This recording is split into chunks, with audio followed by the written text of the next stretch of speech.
Hi, hopefully all of you are doing good.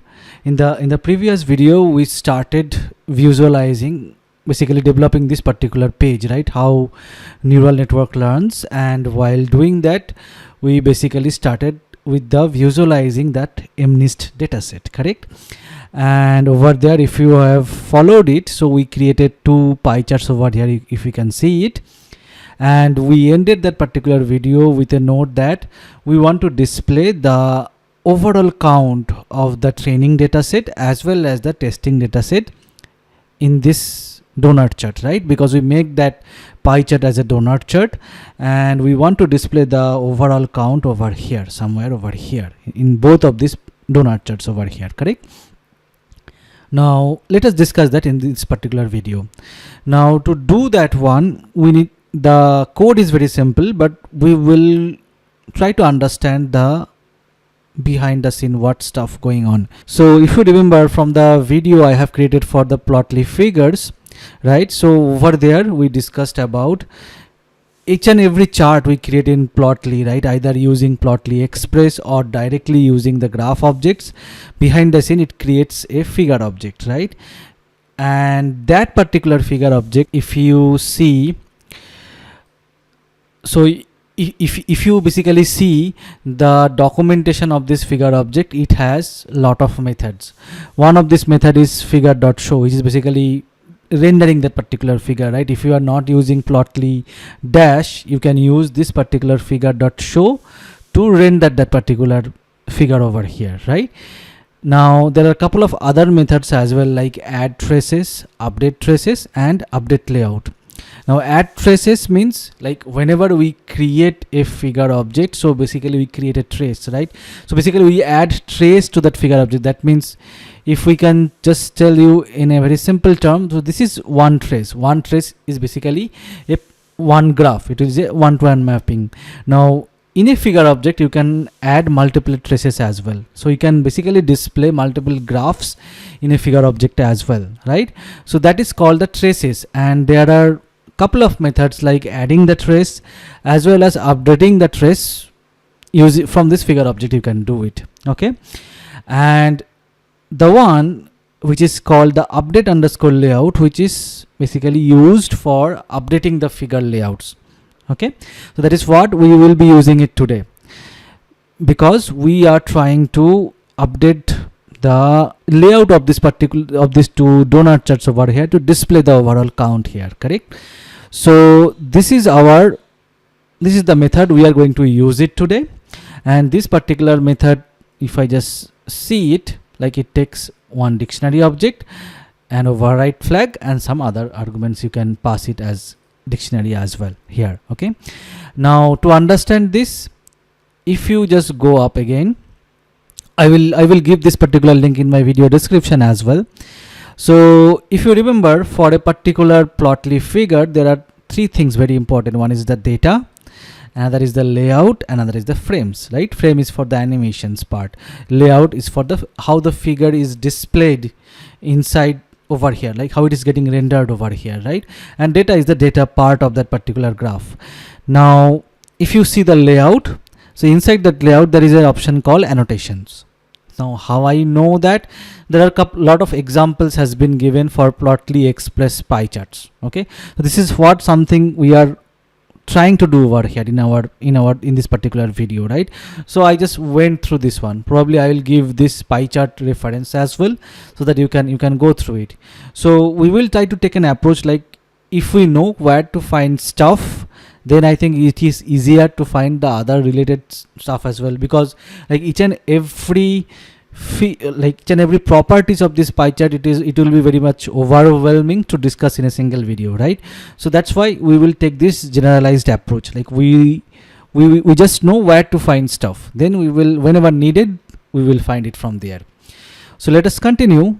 So as I said, annotations is for like annotating the figure, right? It's very much self-explanatory over here, and it's basically based on this class. So I have opened this class over here as well, okay? So it takes a lot of arguments. One of the argument is text. We will see this property details. So this is required, like you can basically display the text in the graph. Now that text location, what it will be, it is basically determined by this x, and there is a y coordinate over here. Okay, now remember this informations we need to provide it as a dictionary, right? Because that is what we have seen it in the update layout, right?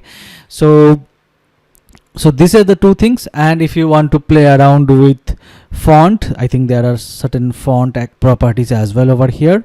So we can search it. FONT, this is the font over here, right? So you can play around with this one as well. Now there is another important property. Whenever you are basically playing around with annotations, you can play around that one as well, called show arrow. I think there is somewhere over here. This is the one over here. Okay, so we will see this particular property as well, but let us first try to see this one. So what I'll do is I will just copy something like this one. Okay, property show arrow and text over here. So this is the text property, right? So this basically sets the text associated with this annotation over here. So this is very much simple property. It's basically you need to pass it as a string over there, right? Similarly, if you see the property x and y, so it is very much self-explanatory over here as well. It sets the annotations x position and y position accordingly, right? Even if you see the show arrow property over here, right? So it basically determines whether or not to show the annotation as a arrow over there. We'll see that one, like you can mark it as and then show the annotation text over there. Okay, so let us code this one. So what I'll do is, let's first test it out with this training figure. Okay, so what I'll do is, this is our figure object, correct? So this is our training figure, and we will be using the update underscore layout, right? So if I just go over here for the figure object, we are going to use this update underscore layout method. So let us do that. Update underscore layout method, right? And inside that layout method, as I said, you need to pass it as a dict, right? And the dict property should be for this annotations one, right? So annotations equals to, so let's say dict, right? So either you can directly create a Python dictionary, or you can use this particular method as well, as whatever you need. So as I said, the first property will be our text, right?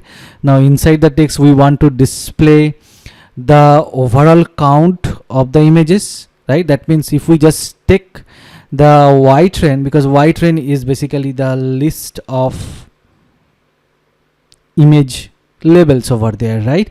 So if I just take the length of this one, we are done with this, right? So we will just take length of Y train over here, right? And as I said, this needs to be a string, so we will just convert it as a string over here. Okay, so this is our text property. Then similarly, we will pass our x and y property. So let's say x equals to 0.5. We just wanted to display at the middle, right? And then y, it should be comma, and then y equals to 0.5 as well, 0.5 as well, right?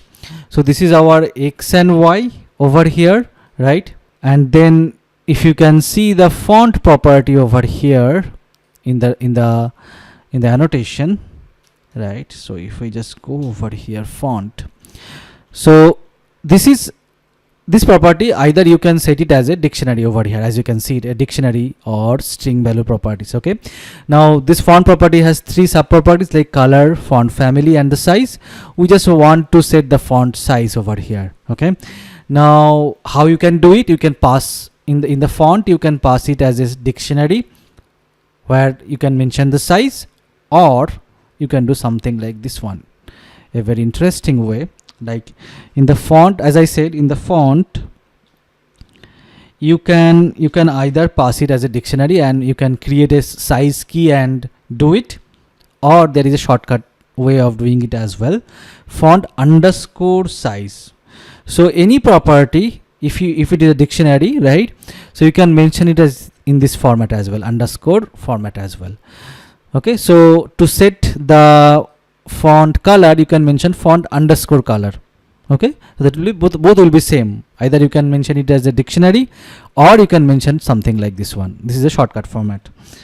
Let's say font size 20 and show arrow, right? So there is a show arrow as well. So let me check it out.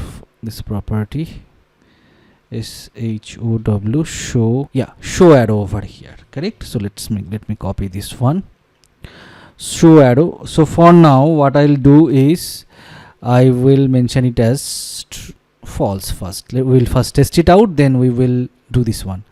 So if I save it now, if we have done correctly everything, so ideally the graph should display the overall count, which is for our training data set, as we have discussed it before, we have 60,000 images over there, right?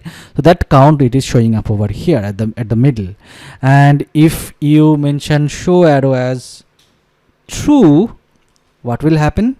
Like this will basically this will be annotated something like this one, like it will, if you see, like the arrow is still pointing at the middle, but it will point something like, it will basically create an arrow and do something like this.